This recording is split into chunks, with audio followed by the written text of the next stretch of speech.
choose just me. Okay. And I go,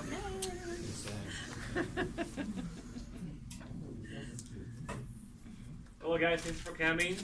So, my name is Henrique Toscano. I'm not a lecturer. He is, Henrique. And I'm from, hello? Sure, don't worry. I'm from Brazil, okay? I'm a doctorate study at USP, which is the largest and best university in Brazil. It is, it's just a fact. But I'm not, it's in São Paulo, which is the largest and wealthiest and most developed city in Brazil. I'm not actually from São Paulo, I'm from Recife, and I'm here studying the American influence in the food habits of my hometown, which is Recife. You never heard about it, it's okay, fine. From the 1930s up to the 1960s. So Henrique, he's my advisor at USP in the Department of History. And Henrique, he has a background as a historian of food and also about the drug history, not only Brazil, but in South America, Latin America, and the whole world. And well, today he's gonna talk a little bit about his research. He's in Canada right now. He's developing some research, but I'm just gonna let him do the talking and present himself. So this is Henrique Carneiro. Please, Henrique.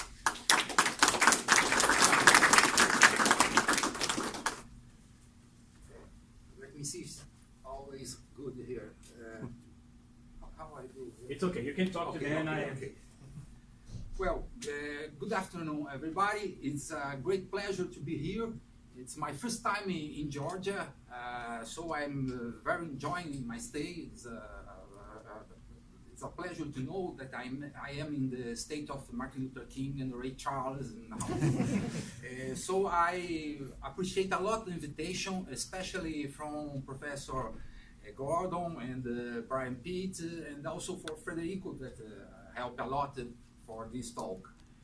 I will present for you a very panoramic view of some roots of the Luso-Brazilian knowledge about drugs, food, and I will explain the relation between the two things, apparently different things, food and drugs, but I think they have something in common. Well, as Federico explained to you, I'm from USP in São Paulo, but nowadays I'm doing a research in Université du Québec à Montréal about the Canadian regulation of alcohol, because you know that the US prohibited the alcohol during 13 years, 5 months and 9 days. And Canada did exactly the opposite. They legalized under the control of state. So in Quebec and the other provinces, there are monopolies of state who sell, they have the only authorizations to sell drinks in Canada. So I will ask you for some condescension about my English, because I'm used to speak only in French the last months, and I will try to do an effort to be understandable. Well,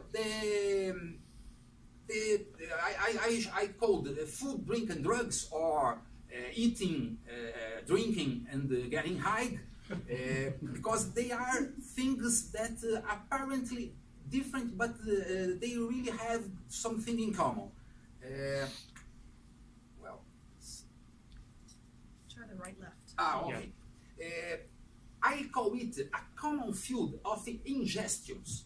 Because what is the difference between food and drug? All are things we pick up from the outside and put inside the body. So they are the substances that become part of ourselves.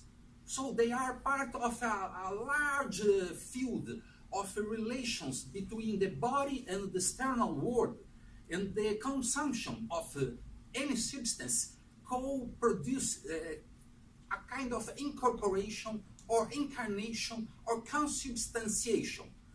We call the quote the famous German philosopher Ludwig Feuerbach, who said, "We are what we eat." So the concepts I work as a theoretical reference are Fernand Braudel, the famous French historian, who said that we must work with the material culture and not only with institutional history, but the level of the day life, the day by day. And also the anthropologist Marcel Mauss, who talk about the techniques of body. And also Richard Rudgley, a British anthropologist, who talked about the essential substances. But I'm talking also about a kind of a mind alteration that could be called, as Ron Siegel did, the fourth drive. Because the first drive is the hunger, the necessity to food, to nourish ourselves. The second is the need to drink, because the thirst. The third is the sexual desire, but we have another kind of necessity, that is the necessity to alter our mind, as painkillers are pleasure enhancer, are ecstasy inducer, or even as energizing or sedative. But I would like to start talking you about the famous Portuguese scientist called Garcia da Horta. He is the most important contribution to the scientific renaissance in the 16th century. He was the first to did a compilation of the plants from the Eastern world. Garcia da Horta goes to India with the viceroy of Portugal in India, and he published in a Jesuitical house of edition the first book treating all kind of Eastern knowledge about drugs, not only Arab but Indian and Chinese. According to Joaquim Barrada's thesis, Renaissance in Portugal was not the recuperation of the classical works of the ancient world, but it was an empirical contribution to knowledge by direct knowledge. So the natural sciences born from the experimental knowledge. And Garcia da Horta is very famous in Portugal. I put here the old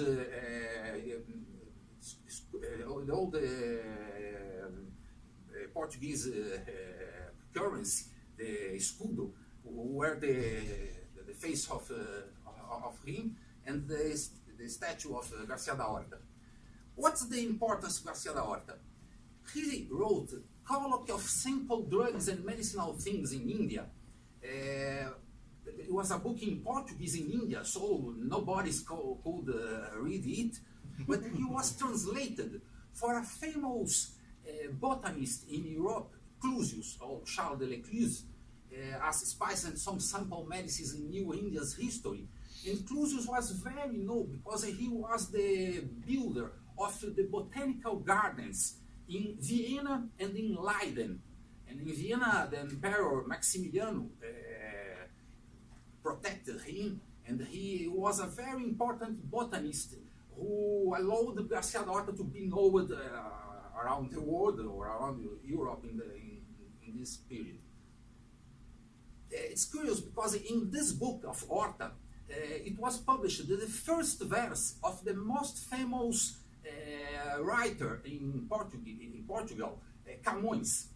Camões, the first verse was the dedicatory. It was dedicated to? Yes, in the book.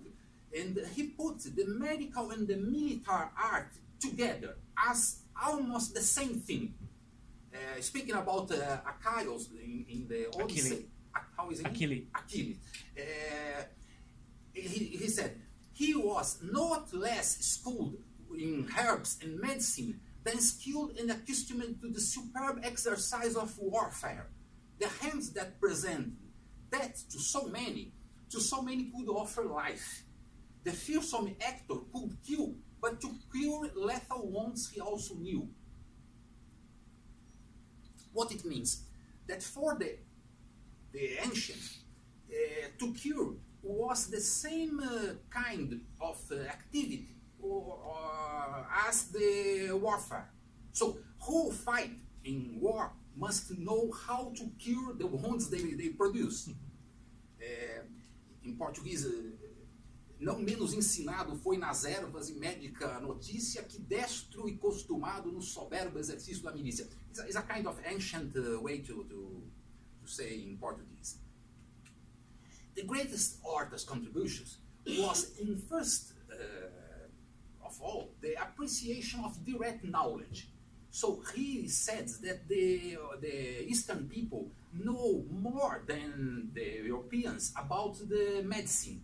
And in Europe it was not allowed to say something, because it was impossible to say that the no-Christian people are more schooled in any arts than the European. So he did a very a very special appreciation of the Eastern science, especially in botany. He did also a nosography of cholera morbus, but the most interesting thing for us is the first description of psychoactivity of cannabis. Because for the modern people in the 16th century, cannabis was only an industrial plant, used to fiber, to do paper or for oil, but they don't know that the hemp or the industrial cannabis was the same thing that the Eastern plant used as a kind of dream producer or a kind of aphrodisiac, thanks. We can say that pharmacy is knowledge. And the ancient Greeks and Latins knew less about pharmacology than the Easterns. But in Europe, I would not say so. Because if he says so in Europe, he could pay the price of such heresy. After his death, he was exhumated to have their bones burned for Inquisition. Above all, because he was a new Christian, so a converted Jew who was accused by Inquisition to practice the secret cult of Judaism secretly. Till the work of Horta, the Western botany knew only about 600 plants. It was the famous list of Dioscorides, the Materia Medica. It was the complete archive of all the knowledge about plants in the Western world was resumed by Dioscorides. The Eastern botany, Arab, Indian, Chinese, bring new plants, but also bring new uses of these plants. For instance, the aphrodisiac uses. It's a kind of obsession of Horta to find the plants who help the work of Venus. It's the way they call the effects of aphrodisiacs. But in America, as the famous anthropologist Levi-Strauss said in the Savage Mind, the people of America know a lot of thousands of plants. They know not the classification or even the names, but they know empirically what are those plants and what they could do in our bodies. So the ethnobotany in the nowadays words of the people from America were very superior than the Western knowledge. Dioscorides, Materia Medica, this is the famous book in a publication of the 16th century, and this is a representation of the rose. He was the doctor of the Nero emperor. Mm-hmm. In these times, there was a classification of the effects of plants according the four elements cosmovision or the humoral theory. So the plants are considered cold or hot, and dry or wet. And this is the way to know if the plants are useless or not for some use. It is very, I will not stay long in this four elements cosmovision, but as you can see, there is a connection between the elements of nature, air, fire, earth, and water, the qualities, cold, hot, dry, or wet, the organ of the body, like heart, liver, spleen, or brain, and the humor, the blood from heart, the yellow bile from liver, and the black bile from spleen, and the phlegm from brain. And it was in relationship with the season, the period of life, or the period of day. So it was a kind of a structure of knowledge linked the plants with the effect in the body, but not because the plants are with active principles as the chemistry today classify.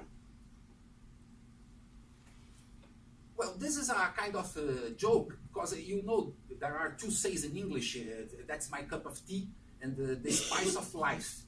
And when we talk about spices, we always think, why this was so important in the past, and nowadays is so common, the pepper or even the salt.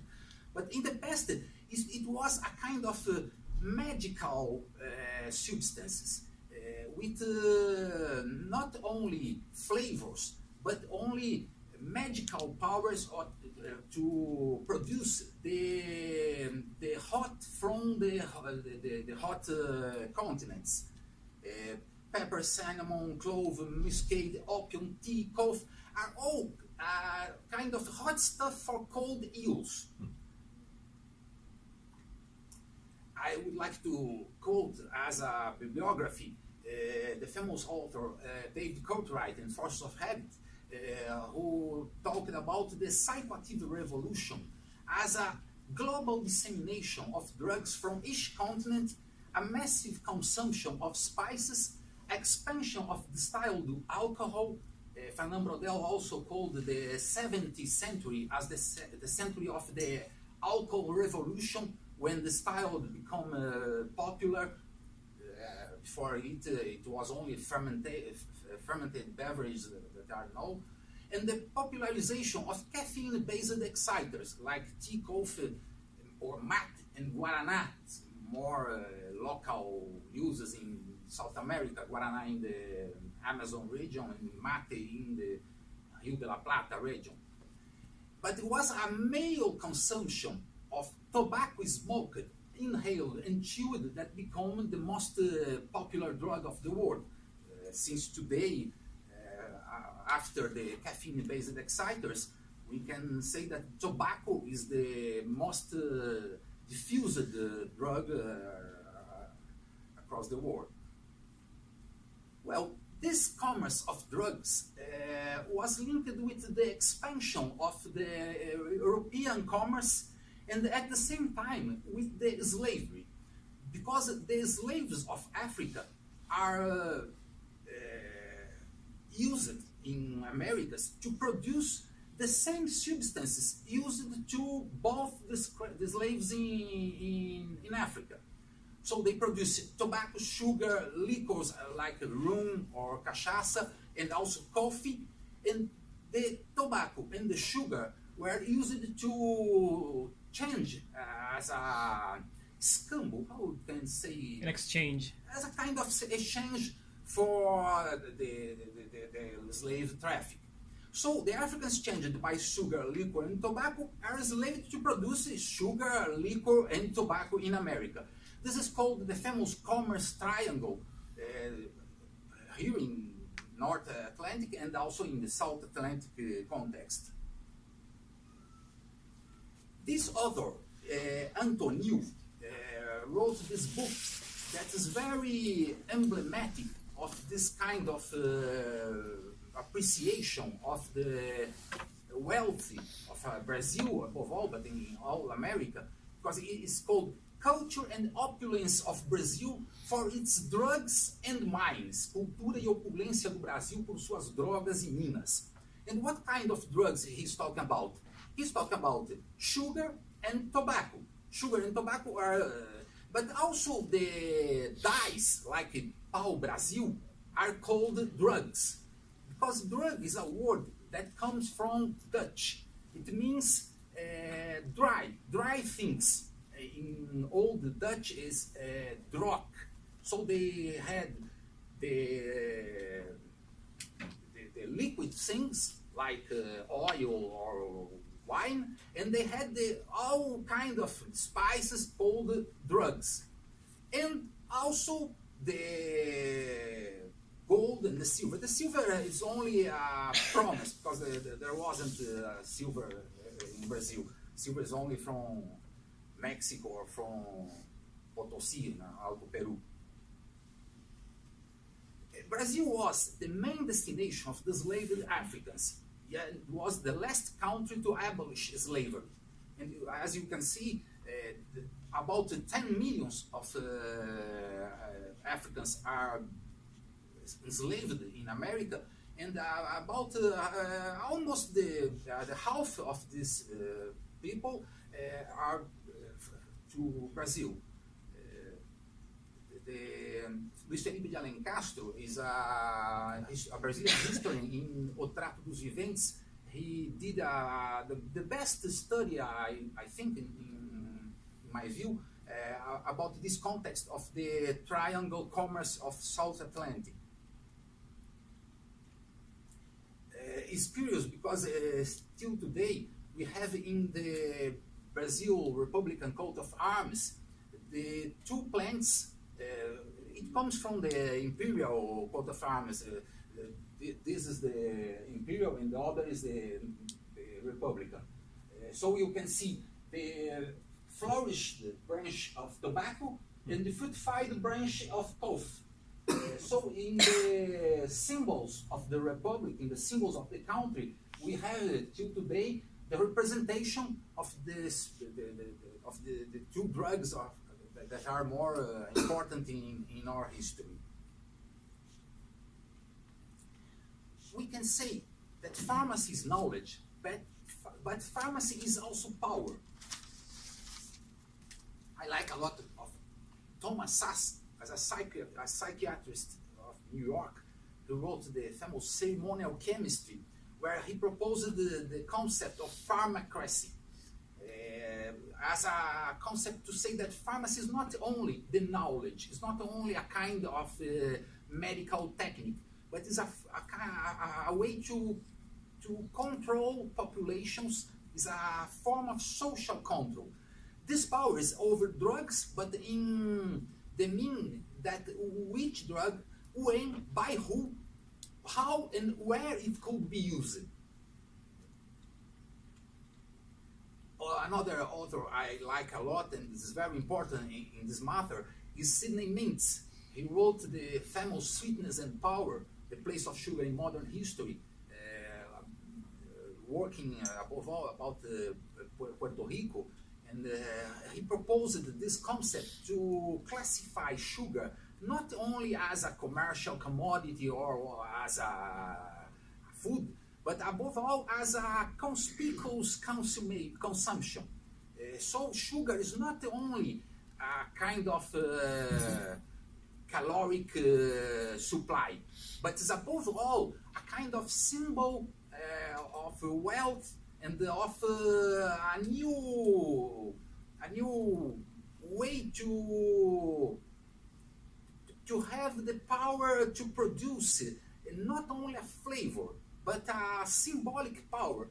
In English, you have a lot of expressions like honey or sweet honey or sugar to call a loved person. Yes, to call someone who is loved. And this is an expression of the power of sugar in culture, not only as a commodity or a nourishment, but as a symbolic way to classify the people regarding the capacity to consume things like sugar that become more and more available because they are more and more shipped to people in Europe. You know that in the anti-slavery campaign, they proposed that it's best to fight against slavery, to not consume sugar. So in England, there was a big campaign in the beginning of the 19th century to boycott sugar as a product with slave blood in their production. Luiz da Câmara Cascudo, talking about food in Brazil, he is, till today, the most famous author. He was from Rio Grande do Norte, a state in the northeast of the country, and he wrote in 1967 the history of food in Brazil. It was so important that in the old cruzeiro, in the old currency of the country, he was homage. He was pictured in the... Yes, has a homage. The homage. Homage, yes. And he established the theory that we have in Brazil a kind of harmony between three roots: the natives, the Portuguese, and Africans. And regarding the food, not only the products, but the techniques, the rituals, the gestures, and the utensils are a kind of heritage from each component of Brazilian melting pot. Another kind of tradition is the sacred use of plants in Indian tradition.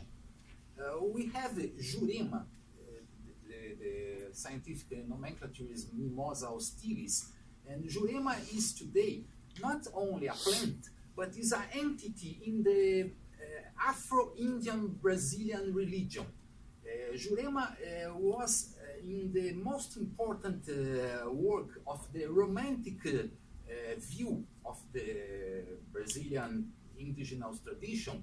I mean the work of José de Alencar, Iracema, who is from Brazil, surely know this book. He put Jurema as the symbol of the secret knowledge of Indians, because the mix of races in Brazil becomes when the daughter of the shaman of the tribe gives to the white people the secret of the tribe that was Jurema. This is a representation in a form of a woman, and Jurema becomes in the Afro-Brazilian tradition, like Umbanda, a kind of entity not so linked with the plant, but a kind of transformation of the plant in a human entity. The other is ayahuasca. It's a combination of two plants. It's from Amazonic region, Banisteriopsis caapi and Psychotria viridis. Banisteriopsis caapi is a kind of vine, and combined with a leaf, Psychotria viridis, it could produce an hallucinogenic effect, and was the most important plant in all the ethnies in Brazil. Since the beginning of the 20th century, there was a constitution of religions called Santo Daime and UDV, or the Vegetal Union. It's a cult where the communion is weekly consumed in a form of a sacred plant. It's curious because in US there was a process of legalization of the sacred use of ayahuasca by a famous Canadian family, the Bronfman family, who in Canada they are producing whiskey. The most famous American whiskey was the Seagrams, produced the first whiskey of American origin. And the great son of this family goes to Brazil, and he knows ayahuasca. And in the U.S., in Santa Fe, in New Mexico, he started to organize this religion here, and he got the legalization in the same context as the native church of Peyote. And so today it's allowed in U.S. to consume as a religious tradition these plants. That's very similar in the molecular constitution as the LSD or the DMT. It's the active principles. Prohibition in U.S. is a historical period when the alcohol was totally not allowed. Not only the commerce, but also the production of alcohol. In Canada is different because in Canada they never prohibited the production. They only forbidden for a short time the commerce.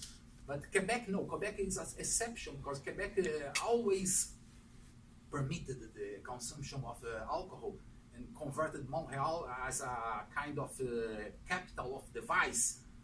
But prohibition is not only this period regarding alcohol consumption. Prohibition is a kind of tradition of repression that comes from Inquisition, because the Inquisition in America were against the idolatry. Idolatry is the use of images or plants or even natural spaces like the famous wakas in the Indian contest as a sacred way to express the relationship with God or with the spiritual entities of nature. So Inquisition in America, that's the image of the famous book of Huamán Poma de Ayala, that was the chronist of the Cristobal Albornoz. He was the Inquisition responsible to prohibit this kind of tradition.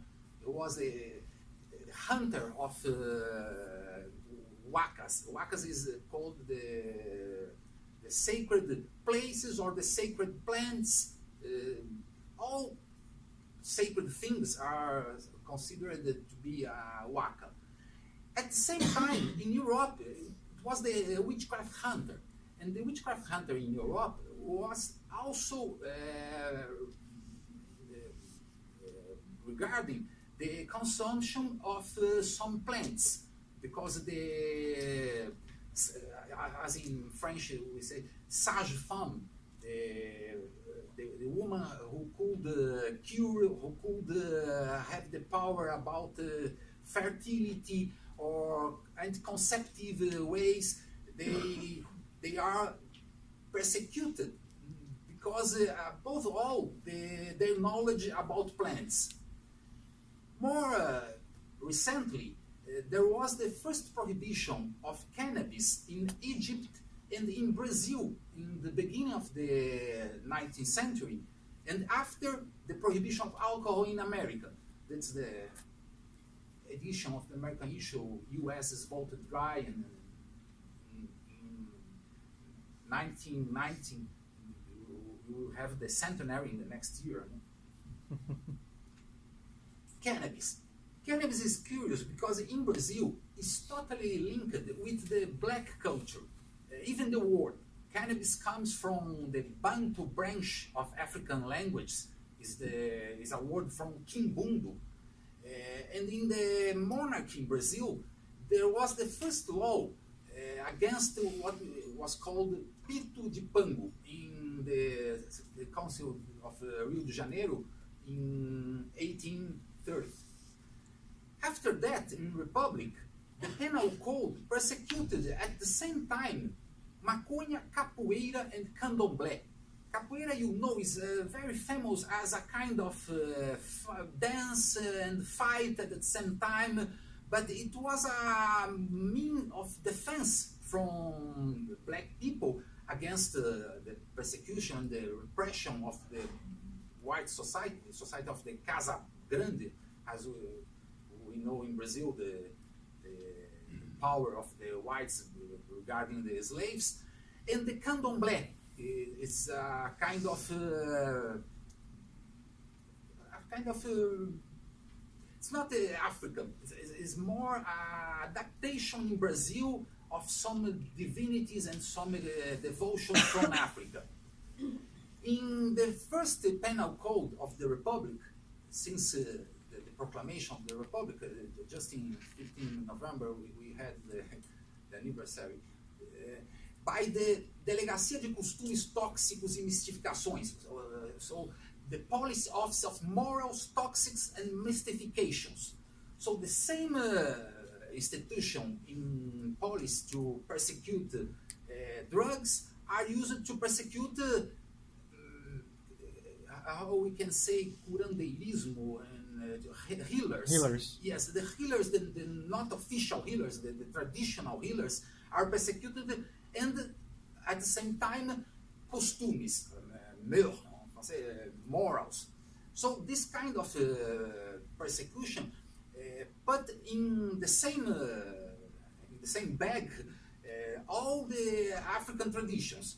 You can say in this newspaper of the 30s, they call cannabis, maconha in Brazil, the African poison. So that idea that the maconha was a kind of poison from Africa that are used from the slaves to enslave their lords. It was the famous phrase of Rodrigues Doria, who said that it's the vengeance of the slaves against their masters, because they are enslaved now by the plants of the slaves. Gilberto Freire is very known as an anthropologist, very controversial. I'm not here to criticize their work, but only to quote this part of Sobrados e Mocambos, where he says, the religious traditions, as well as other forms of black cultures transported here, along with the shadows of sacred trees, the weapon of the mystical plants, maconha or diamba, for instance, has resisted deeper to Desafricanization. More than blood, color, or a man's shape, Europe will not defeat them. Well, it's not a good translation, maybe, but the interesting here is to see this word, Desafricanization. He put the fight against maconha or against diamba as a way to Desafricanize the country. But according to their opinion, it was an impossible task, but never the white society will get the Desafricanization, nor in regarding plants or regarding religion. The American diffusion of cannabis was by two ways, two roads, we can say. That's a very interesting work of the Vera Rubins, an anthropologist from the 70s, and she said that we had the cannabis in Africa called the bang or daga or riamba, diamba, iamba, chamba, And in Nigeria, it was only after the Second World War that it was now the maconha. And in Brazil, it becomes maconha, jamba, riama, or fumo de Angola. This is the way of the bang tradition. There was another one, the ganja way. The ganja way is when the British in Indonesia and in India did the work of the coolies. And the coolies come to work here after the end of the slavery, above all in the Western Indias. And they bring with them the tradition of ganja. So in Jamaica, for instance, cannabis is known as ganja and not as bang.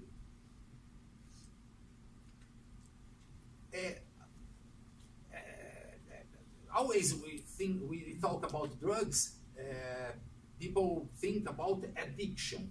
It's interesting to say that addiction is not the main way to consume drugs.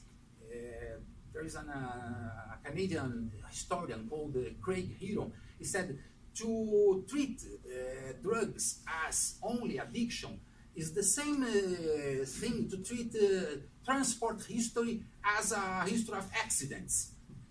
In transport history, we have a lot of accidents, of course, but it's not the main meaning of this this technology, of this way to improve our transports. So addiction is a biopsychosocial phenomenon. It's not restricted to drugs, but presented in several practices. We could call foodaholism, workaholism, shopaholism, besides alcoholism, for instance. And compulsivity is the outcome of psychosocial disintegration. It is not related to the molecule or to the nature of the plant or the drug. It's more the way you consume it. The more compulsive drug of our civilization is tobacco. But the Indians never had a kind of addiction as we know in our society regarding tobacco, because they don't consume tobacco every day as a kind of entertainment. They consume tobacco in a way to have means of therapy, remedies, or devotion. There was a kind of social control, a consensual social control, establishing the limits, the edge to consumption of tobacco. So it's very important to point that addiction is not the quality of drugs. Addiction is a kind of compulsivity linked with a lot of human practices. This is an idea from this psychologist, this Canadian psychologist Bruce Alexander. He's very known by the experiment called Rat Park, because rats addicted to some drugs, they are addicted only when they are in Skinner's box, so when they are confined. If they are put in a more social environment, they are not so addicted. So the addiction is not the quality of the drug, but the quality of the context where the drug is consumed, even regarding animals, even regarding rats. So the Rat Park experiment was called because the Rat Park was the more natural environment with social life, the other animals, and with places to hide. The rats are very social animals.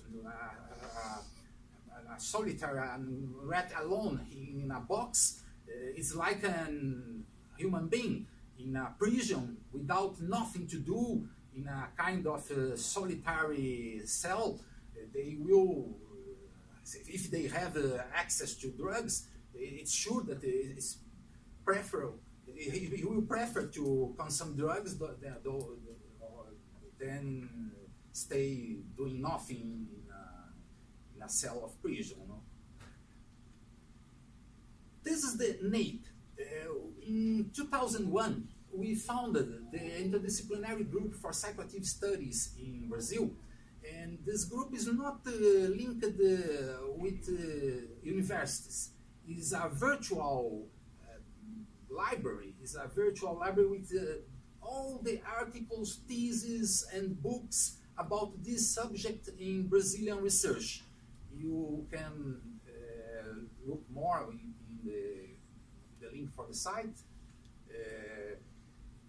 The NAPE did a lot of activities like university courses. We published an anthology called Drugs and Culture New Perspectives. And we have also the Lehda, the Laboratório for Historical Studies in Drugs and Food, in the University of São Paulo, where we have Frederico, for instance. This is the first book he published about the influence of French culture in food traditions in Brazil, French style, the Belle Époque of eating and drinking in Recife. Alexandre is other member of our group. He wrote two books. It's the outcome of the thesis and the master. Recipes of the regime, dietetics between Indians and Spaniards in Mexico and Peru between the 16th and 17th centuries, and substances of idolatry, the medicines that intoxicate the Indians of Mexico and Peru in stories from the 16th and 17th centuries. In Portuguese, a embriaguez na conquista da América, so the drunkenness in the American conquest. Júlio Del Manto, he published the master called Camaradas Caretas. I don't know how to translate well caretas. Square comrades, drugs and the left wing in Brazil after 61. Because in Brazil, the left wing had a kind of prejudice, not only against drugs, but against all hedonistic attitudes. Because there was a spirit of sacrifice that was very constitutive of the guerrilla warfare against dictatorship in the 60s.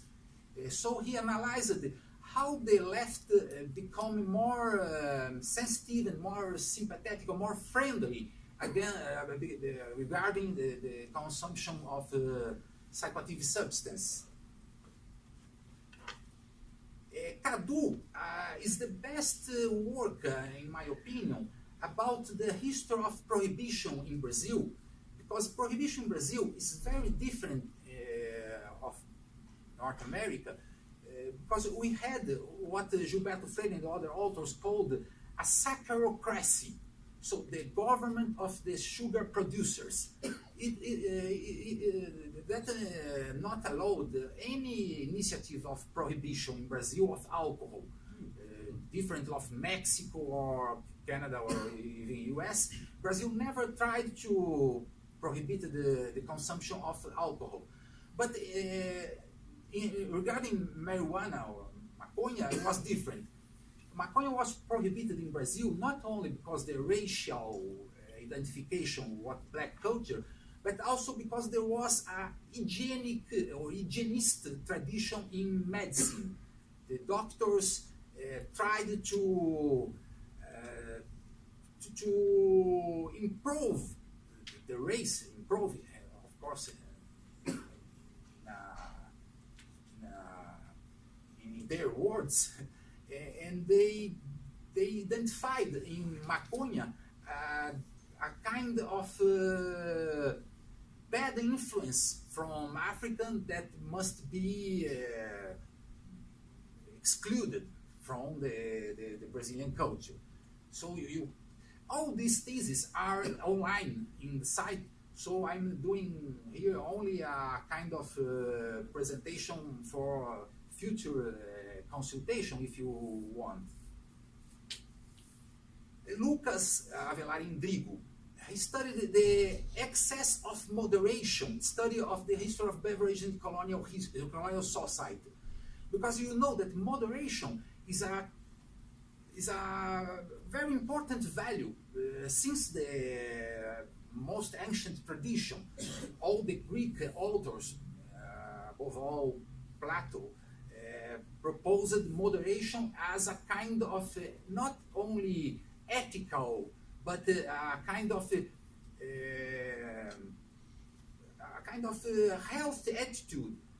So moderation become in modern times the idea of temperance, but temperance as moderation was corrupted by the new meaning that temperance is abstinence and compulsory abstinence. The famous French philosopher Voltaire says that we must have moderation in all things, but above all in the moderation itself. Because if you had not a moderate attitude regarding moderation, you will be not a moderate person, but a radical, extremist abstinent.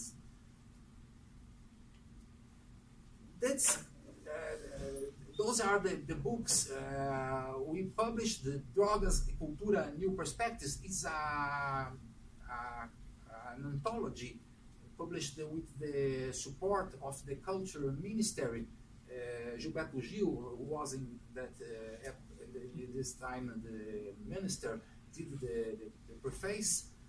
Alcohol and Drugs in Brazilian History was an anthology I organized with my colleague Renato Pinto Venâncio of the University of Ouro Preto. Is the first essay to treat this subject in one book.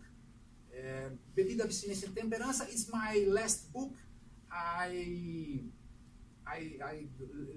left one to the library here of UGA. You could consult if you want in the library. Little encyclopedia of the history of drugs and beverages. Filtros, Mesinhas e Triacas was my first book because in the medieval times, filtros was a kind of, I think in English is filters, no? Yeah. Love filters. You know the famous history of Tristan and Isolde.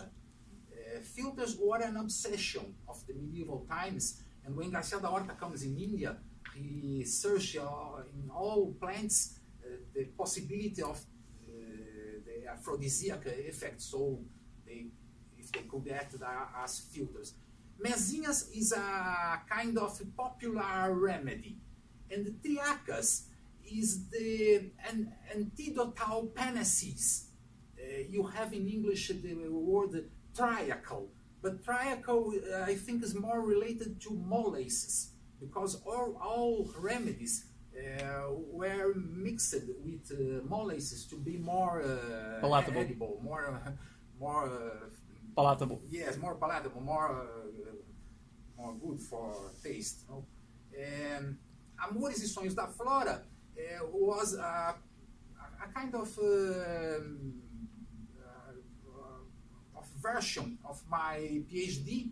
I worked in the National Library in France in the old herbals, trying to understand how the herbals classified plants before the scientific system of classification of Charles Linné, the Swedish botanist who did the classificatory system till today are in use in botany with a nomenclature of gender and species.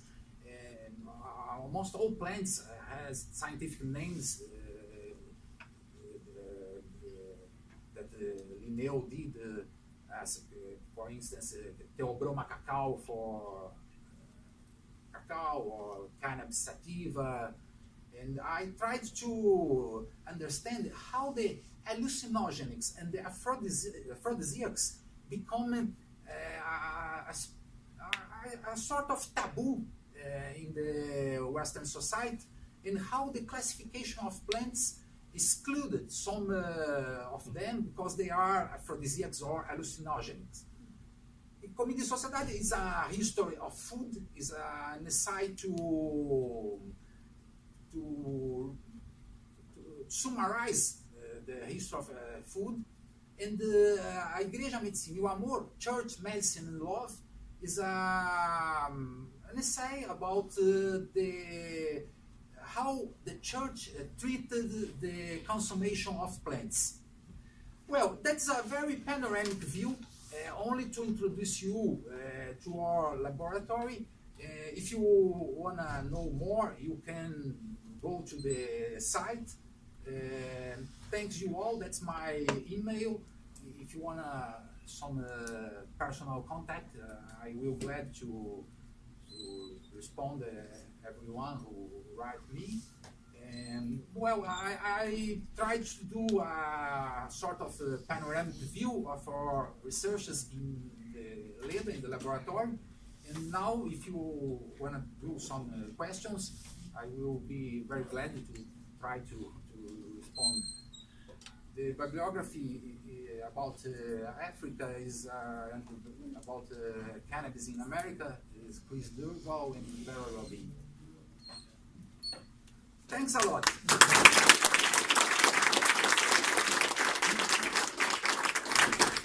Okay, so guys, we still have like 20 minutes, and I would love to have like a debate here and invite like Cindy and Scott and Derek here, but I mean, that's the table that we have here, and there's only one chair. So it may not be possible. So what we could do, like Henrique said, we could ask questions, and maybe we could start with our historians here. If you have any, it doesn't have to be a question. If you want to contribute to anything that you think it should be, said here, you, Derek, anybody here, and maybe then the other the students could say something too. So, who would like to start? So I was thinking as I listened to you talk about the way the moralizing that was done about certain drugs, and some things were considered taboo and some things were not.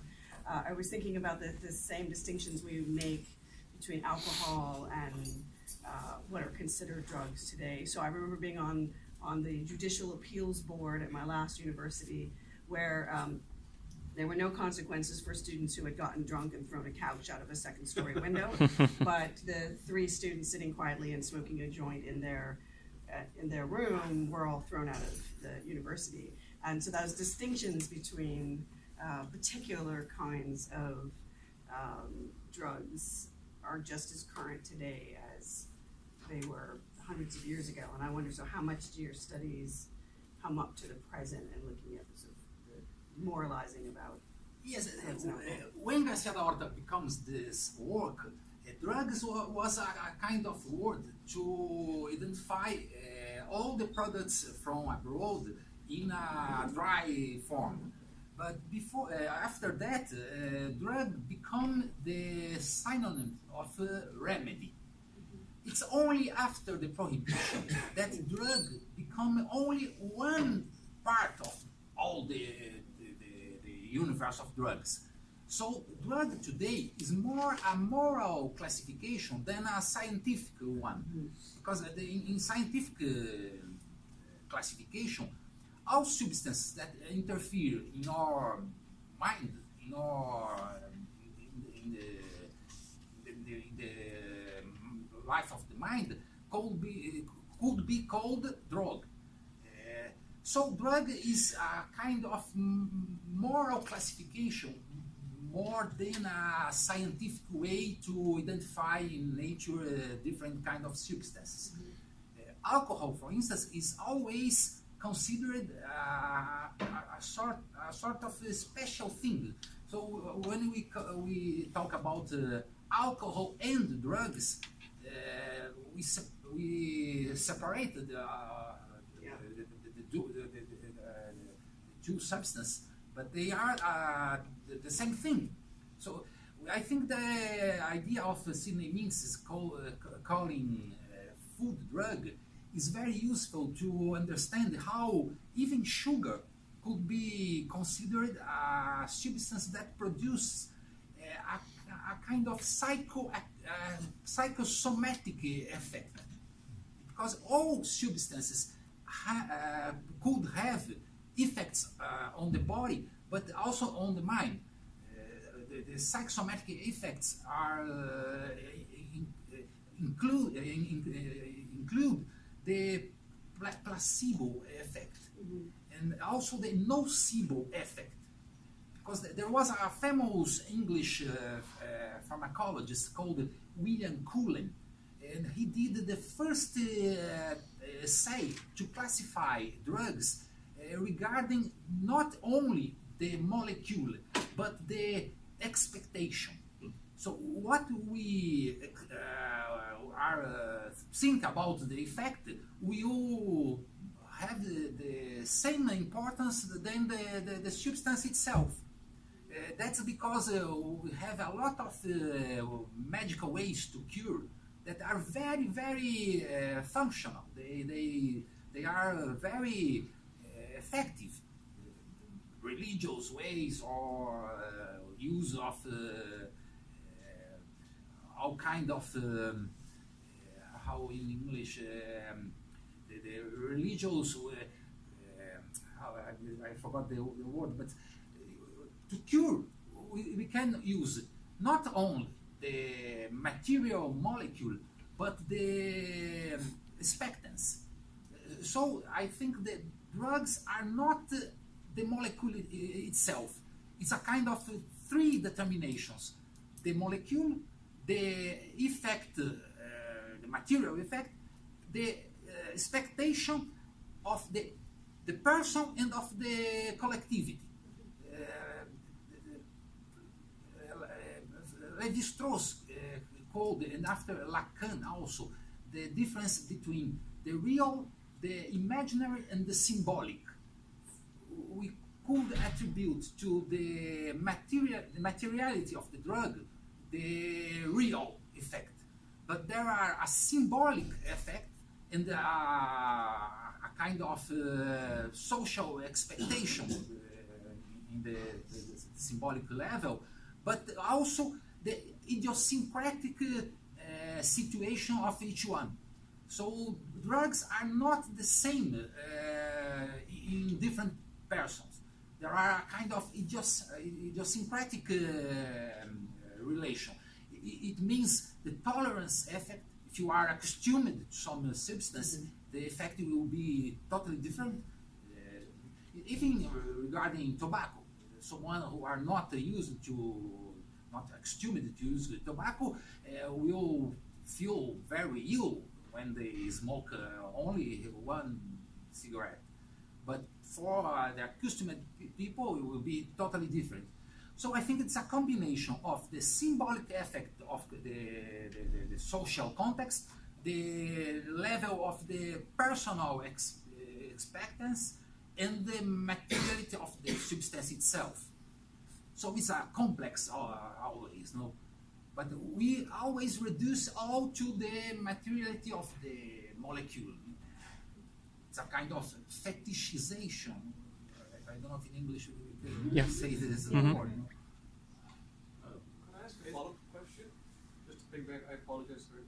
Okay. I'm just curious, since you brought up the difference between legal acceptance versus, say, social acceptance, that obviously here in the United States, depending upon the state, there are different repercussions for different gradations of drug utilization. But there's also, to a certain extent, social acceptance, where it might be understood that people go through a period of experimentation depending upon the drug, past an era. My understanding is that in Brazil, for example, marijuana still is seen as a much more dangerous drug that doesn't, shall we say, enjoy very much widespread social acceptance, apart from its legal ramifications. And I was wondering, is that a consequence of its previous association with African or Afro-descendant culture? Is this a legacy of that period of time, or is it simply a distinct attitude, if you had any thoughts about that matter, in terms of contemporary Brazilian society, this kind of vilification, something that is complex and it depends upon where the debate is taking place. But I think my thesis is that the vilification comes from exactly the African heritage. But it's not only a racial thing. it's a kind of social classification, because we have in Brazil the famous favelas, the slums, or the poor houses where people live in very precarious situation. And maconha was linked with this kind of society. So maconha is not the effect what matters. For a mother concerned with their sons, the concern is not because the effects of maconha could be dangerous or produce ills. It's because the context of the plant is associated with the poor sectors of society. And this association comes from the use for the ancient slaves, or even the free people when slavery was abolished. But the maconha still remain a kind of plant associated not with the effect but with the symbolism, with the expectancy of something that could bring to the crime or to a life of laziness or not productive life. Right. That was actually my question was about. I wondered about what gets chosen and what doesn't get chosen. You know, cacao is accepted from the Americas and brought to Europe and widely used in Europe, but not coca, right? Tobacco comes over, but not peyote. Yes. And I wonder if it's one of them, if it's the drugs that become very popular to Europe are about concentration and labor, right? Yes. That they improve concentration and they improve labor. So that, you know, the byproduct of when caffeine is absorbed in your body, that breaks into 3 molecular substances, and one of them is the same thing that's in cocoa, and so it's, you know, the effect seems to be very similar to so if it aids labor, Yes, then it's fine. Exactly. But if it makes you less likely to work as hard, like coca, like peyote, like ganja, these other sorts of things, then that's forbidden. Not necessarily because Europeans don't want it, because they don't want their workers Yes. to use it. So I wonder if there's if there's partly it's just an effectiveness of it, that this is a good technology for workers, cocoa or tobacco, and this is a bad technology for workers because it gets them to it makes them work less hard. Yes, I totally agree. That's the thesis of the famous German historian Wolfgang Schivelbusch. Oh, right. He wrote the book translated in English as Tastes of Paradise. He said it's a kind of fuel for the performance. Mm-hmm. So in Industrial Revolution, tea in England became the proletarian diet. In Brazil, the association with the supposed laziness of the slaves or the free people before the slavery was associated with this idea. Still today, what is the more common idea about maconha? It's a substance that not allowed to study, to work. Is a kind of entertainmental thing that is not useful to work. Well, why not the same thing regarding coca? Why coca or cocaine becomes so prohibited? That's an interesting question. There is a good historian in New York, Paul Gutenberg, that are working a lot about coca. I think that in the end of the 19th century, coca was so popular as coffee. Right. There was a lot of beverages like the Mariani wine, the Val Mariani, and even here, you know better than me, the Coca-Cola, besides in Atlanta, was constituted with the 2 most important drugs of performance from Africa, the cola nut, and from America, the coca leaf. So why coca becomes something more taboo than coffee? I have a friend that he said, I prefer my pilot in an airplane taking cocaine than coffee. Because coffee is more dangerous for a lot of side effects. For instance, the trembling. Yes, the trembling or gastric problems and the time of the effect. Because coffee during about 4 hours in the metabolism, and coca is more fast. So coca could be more efficient regarding the performance demand. I think that is maybe because the coca industry were in the German world. German and Dutch had the most important production of coca, and when the First War was won by US, they tried to replace the pharmaceutical industry in German and in Dutch with the products of they control. So coffee, for instance. Brazil has in coat of arms the tobacco branches because we sell a lot for United States of all. And still today we are the most important producer of coffee. But the church prohibited the coca, but they did some exceptions, just in the minor regions.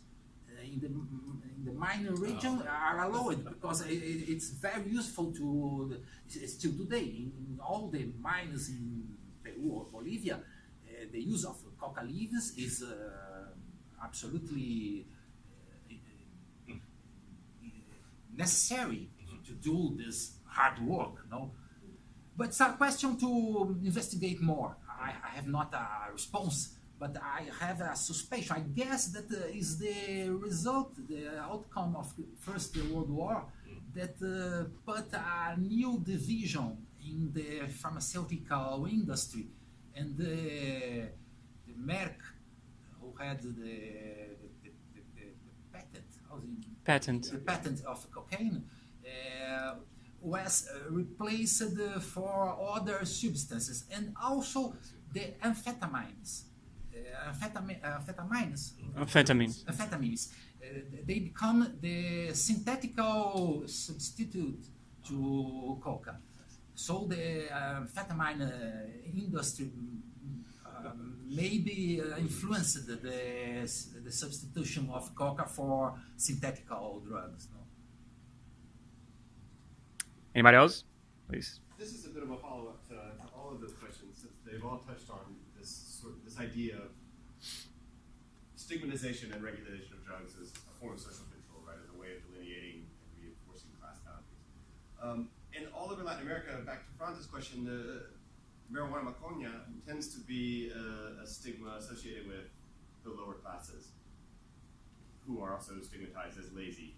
In a way, right? So cocaine is a lot more socially accepted among many upper class groups all across Latin America. Yes.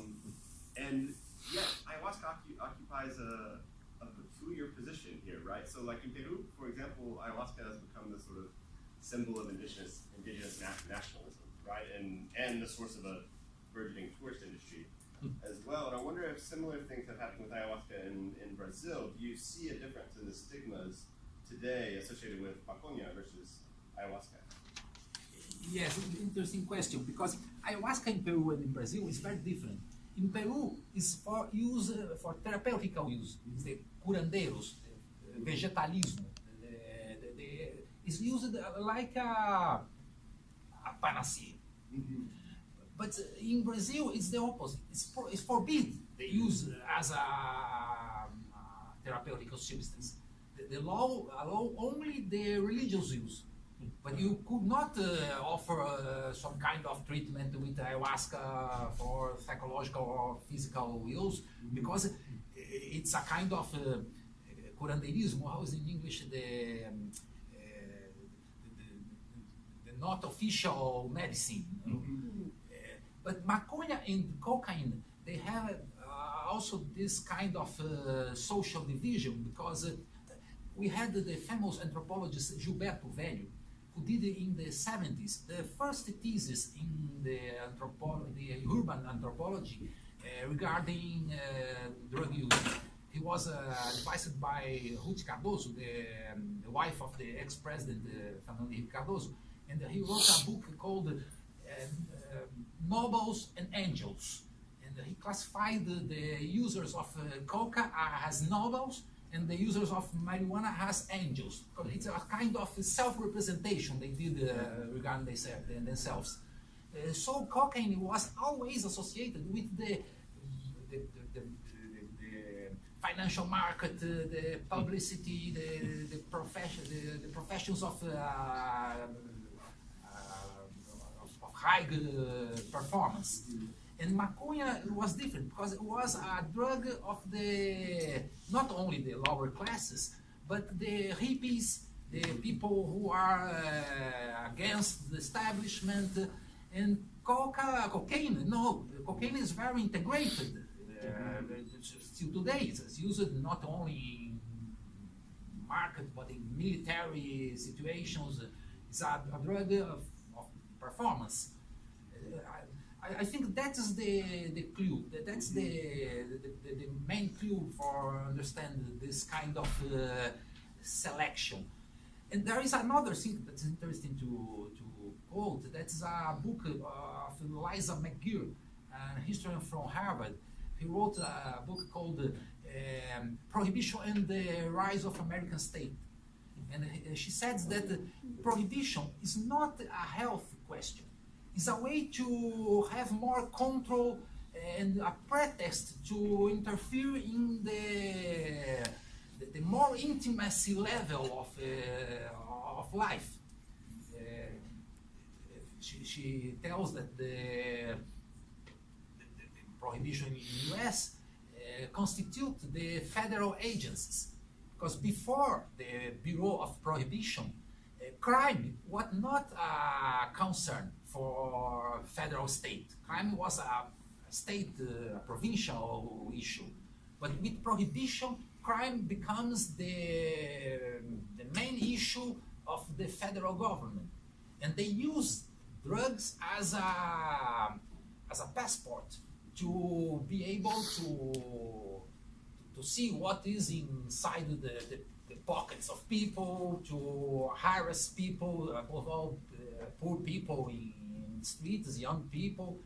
So I think that today the war on drugs is a kind of statecraft, is the word that she uses. It's a kind of, it's a means of social control using the health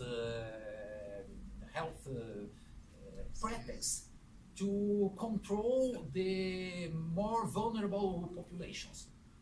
And incarceration is the most dramatic expression of that, because in Brazil we had in the last 10 years a triplication of the people in jail.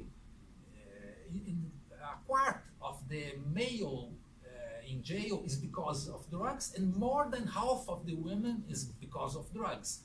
So the incarceration, the industry is linked with a big effort to control the more vulnerable people. So in Brazil, the first thing a policeman, an officer could do to harass people is to ask if he was smoke or if he has something in his pocket. So it's a way to have a pretext. There is the word intentional pretext. Mm-hmm. It's interesting to consider the notion of war on drugs, and particularly the notion of consumption of cocaine versus the war on coca production, right? The coca leaf. So they have, if you go to Peru or even in Ecuador, you'll see people walking around with shirts. And I've seen people in the States as well. It says, hoja de coca no es droga. So the coca leaf is not a drug, because you have to isolate one alkaloid out of thousands to produce cocaine. And so you have, with the war on drugs, you have the eradication of coca fields, which was in a lot of ways a catalyst for the pink tide movements, right? So these sort of leftist indigenous movements in Bolivia with Evo Morales and in Peru and Ecuador. And so you have the other side of that, where they're also, it's stigmatized as a lower class thing. They're associating the production of a plant exclusively with the production of a drug, and destroying people's livelihoods, right? And so you have massive protests from indigenous groups who were not considered part of the upper class, cocaine consumers, right? They were coca producers, and they did not associate their livelihood with cocaine production, right? Now some of it undoubtedly went to cocaine production, but it's interesting to consider those two sides of the war on drugs in the Latin American context, right? Because you have plants that are not by nature necessarily intoxicating or psychoactive, that are also being stigmatized in the same way. Yes, when Evo Morales says that coca is not a drug, he is part of the moralizing of the substance. Because of course, coca is a drug in a natural way of consumption, as leaves or as chlorhydrate of cocaine. I think coca in Bolivia and Peru is a curious way to have a national proud of a typical product of the country, but at the same time they refuse to fight against the war on drugs. And that's a question that Júlio Del Manto explored in their book, because the left wing in South America are very, they had and they have still a lot of prejudices against some drugs. When Hugo Chavez broke the links with the DAA, he established the links with the Russian agents. The Russian agents is worse than DAA. They are, or China. China is the country in the world that more executed people because drugs. No, so and at the same time, China is the most important producer and the user of tobacco. Mao Zedong and Deng Xiaoping use tobacco proudly because they say that's good for health. And we have till today an idea that the war on opium was a war against a kind of flagelo. How is it? A scourge? Yes, a kind of is the worst scourge of humanity is the slave to drugs, and the war on opium was a way to China become a subordinated country to England. Well, that's right, but it's not the use of opium that that produces so many problems. It was a minority of that use. I think there are three roots of prohibition in the world. One is the evangelicalism, the Puritanism of American tradition, above all the Methodist tradition of John Wesley, the idea of in Bible, all times they speak about wine. The Methodists said, no, it's not wine, it's not alcoholic. Yes. There was Eugene Watson, was the father of God Watson. He wrote a book, Religion Drink, defending that it's impossible to understand Christianity without wine. It's the first miracle of Christ. He transforms water in wine, not the opposite. But the evangelicalists know it's not wine, it's a non-alcoholic beverage. The other root of the prohibition is Chinese. And the third is Russian, because in Russia, the Tsar Nicolau, he prohibited in 14, when the war begins, the vodka. Mark Schwab wrote a very good book called Vodka Politics, explaining how in Russia, even the Russian Revolution was not produced, but was facilitated by the prohibition of vodka. So the prohibition is not a conspiracy of some great powers of the American imperialism. It's a combination of that and other roots like Chinese or Russian prohibition also. Thank you. Thank you. Okay, all right, guys. Thank you so much for coming, for staying here.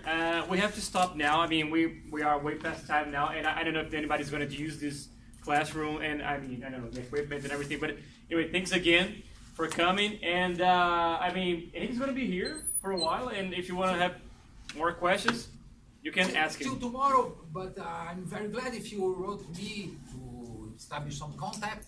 I appreciate a lot the invitation, and I apologize for my English, as you can hear or can see, it's very broken English. No, that was great.